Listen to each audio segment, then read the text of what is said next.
What's going on, guys? We're back with another Comic Wars today, and it's going to be a good one.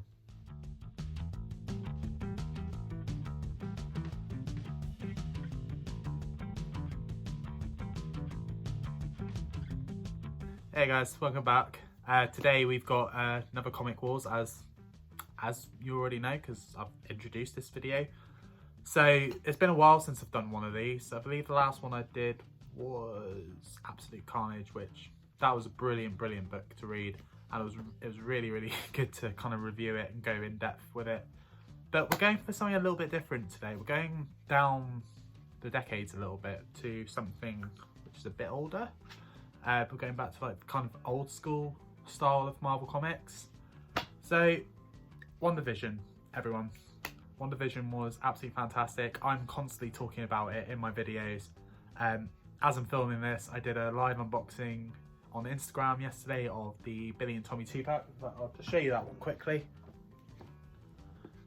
That is absolutely beautiful. I love it. This was actually an AOK from my friend Grant. So to Grant, thank you very much for that. I'm not doing an actual full video on this, although I might just do like a review of the whole WandaVision wave at some point, because that's actually the wave complete now. But we're going to get back to today's content. WandaVision, spoilers ahead, so bugger off if you don't want to hear. We get White Vision at the end of episode 8, I believe it is, which is actually in the comics, I believe, referred to Spectral Vision.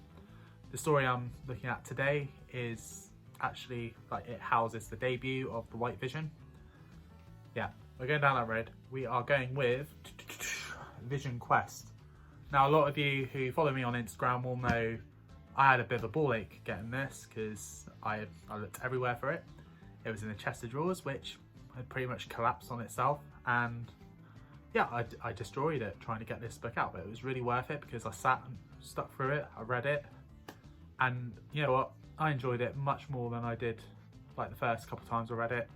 But I was bought this like as a birthday present back just before I started reading comic books properly, and I didn't really get a lot of what was going on in it, but obviously I've got a lot more context now. I read more comic books, I watch more Marvel content, so I really do kind of like appreciate this story a lot more.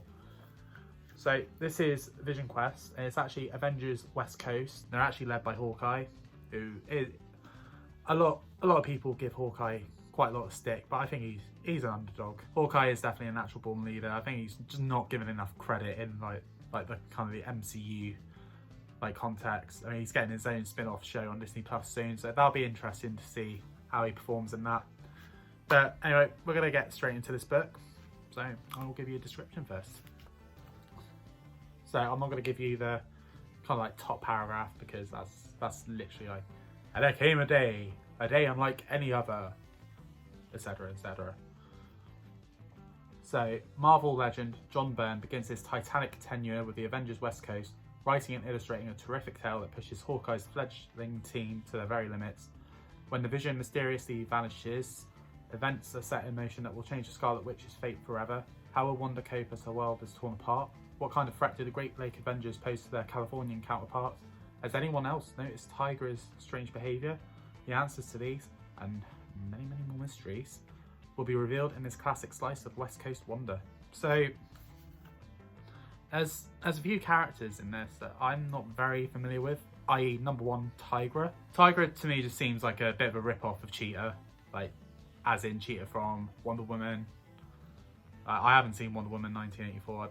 Don't really intend to, but I'm not overly an advocate of the DC film franchise, but we'll get back to this. But Tigra to me just seems like a rip-off of Cheetah. I'm not too sure about her backstory in that, like maybe I'll investigate it a bit more. But like we open the book and we've got this nice little like kind of introductory page, just the title of the book, and there's an illustration of Wanda, aka Scarlet Witch. But I do like the old art style that they used, but I just want to see when this was actually written. So this book, literally this book was published in 2015.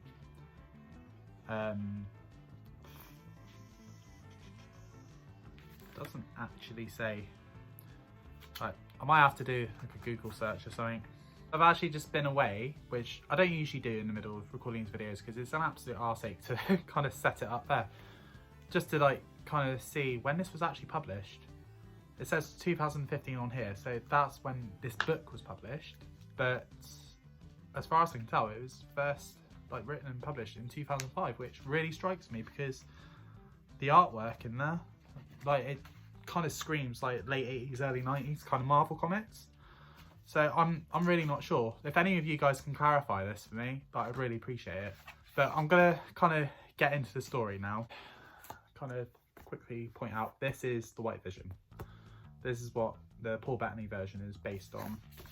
And we get to kind of like see the creation of him in this book. It's not too dissimilar to what we see in WandaVision, but obviously the whole kind of like the context and the story in general is completely different to what we see here. So we open up with one of our androids is missing. So Wanda kind of like wakes up and realizes that the Vision's disappeared. So come to, someone's actually taken the Vision as like kind of a way of luring Scarlet Witch out of like the Avengers compound for nefarious deeds that will be kind of uncovered later on in the book. But as it stands at the beginning, it seems like they actually want the Vision. So we kind of like get into this, and you've got all the different characters popping out. Like you've got Hawkeye there in his cringy, like kind of original comic, like accurate costume. If Jeremy Renner ever dons this in Hawkeye or any future Marvel movies, I'm gonna freak out. That would be amazing to see. Oh, and then you've got Hank Pym, who's the original Ant-Man, Tigra there. Ultron appears, but that's not actually Ultron. This kind of like first chapter just kind of goes through the whole, goes through the motions of like all the different Avengers teams. Like we have a brief history of the original Human Torch, Dr. Phineas Horton, that's it. So the original Human Torch was created by Phineas Horton, and in this book it's actually discovered that the original Vision was created based on the brain patterns of Wonder Man, who also appears in this book. Wonder Man's another character I'm not too familiar with, but I think he's a character that's being talked about, being put onto the big screen. A lot of fan casting I've seen for him includes Nathan Fillion, who obviously he's a big kind of like comic cult like kind of actor. A lot of people into him, but I don't really know too much of his work. I know he's going to be in the new Suicide Squad movie, which comes out in the summer. But yeah, there's a lot of like kind of Wonder Man popping up in this. I'll get back to my original point. The assumption was that Vision was created using the kind of like deceased body of the original Human Torch, but it turns out that's not the case, as I've already clarified.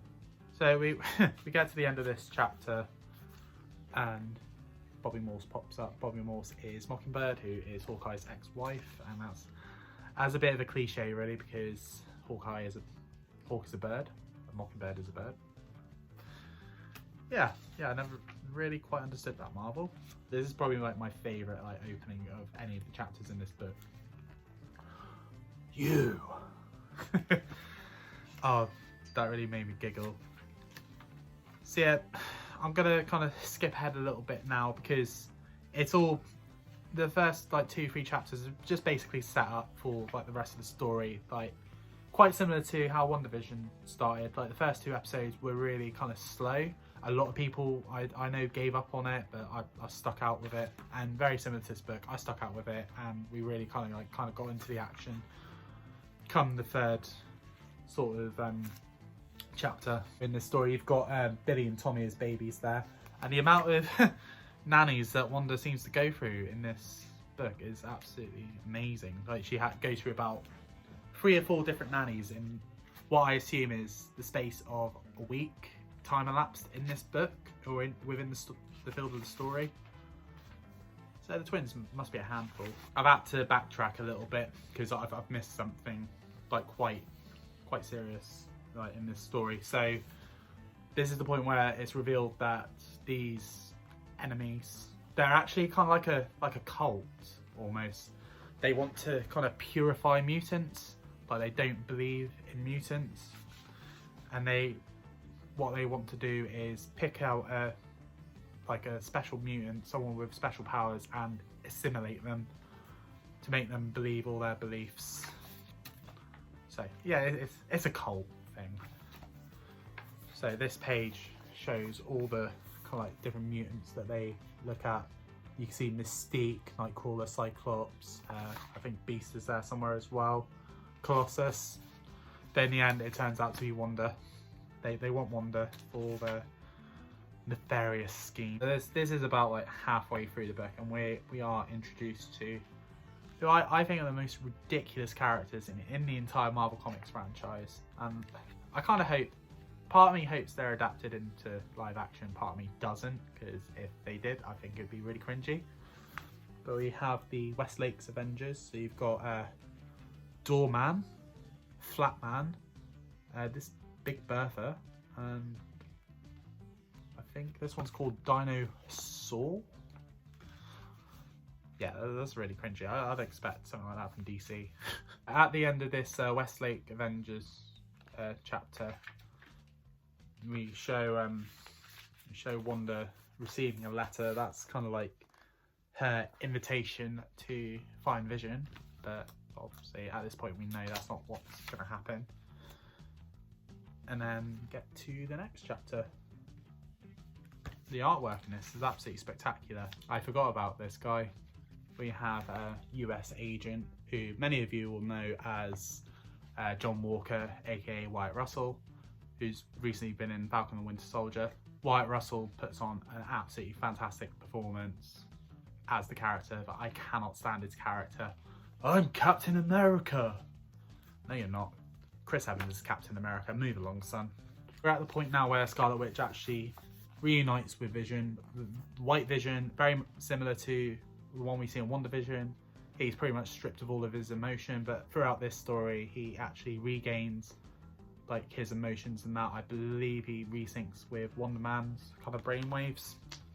But there's a lot of like kind of reluctance from Wonder Man himself to do that because he's in love with Wanda, blah blah blah. So this is all turned into a big love story as well, more than anything. Wanda gets kidnapped by these cult people, and then we have the real Captain America and She-Hulk.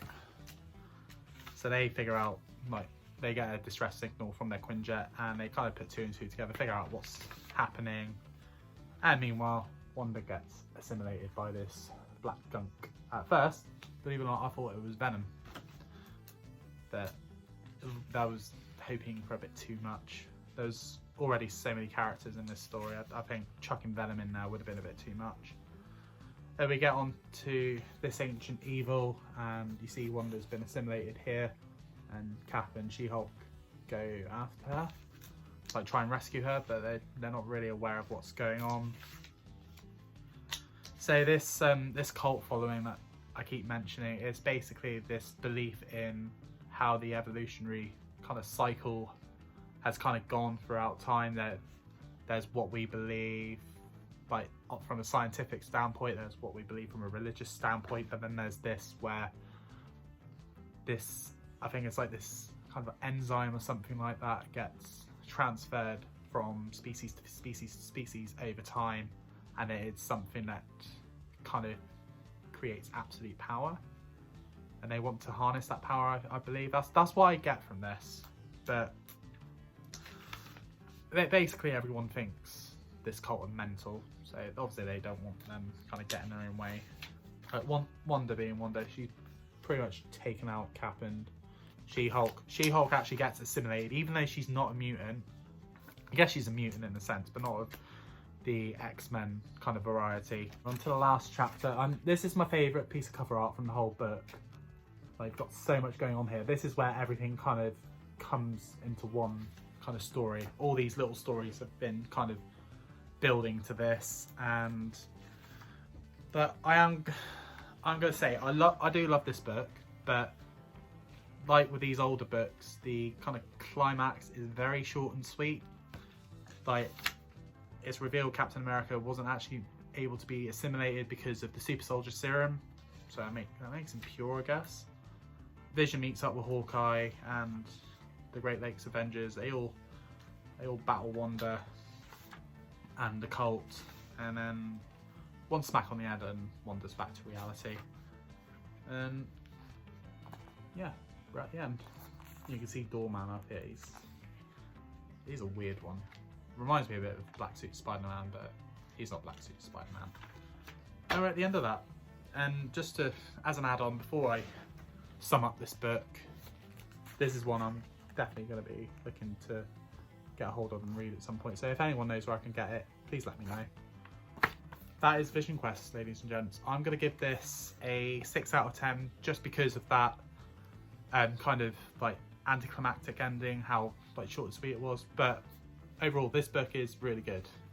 But I'm definitely happy to have this. And to everyone that's kept watching while I've been rambling about this book, thanks very much for sticking around. If you've enjoyed this, leave us a like down below, leave us a comment, ding the notification bell for more updates, and I will catch you on the next one, guys. Bye for now. Signing out.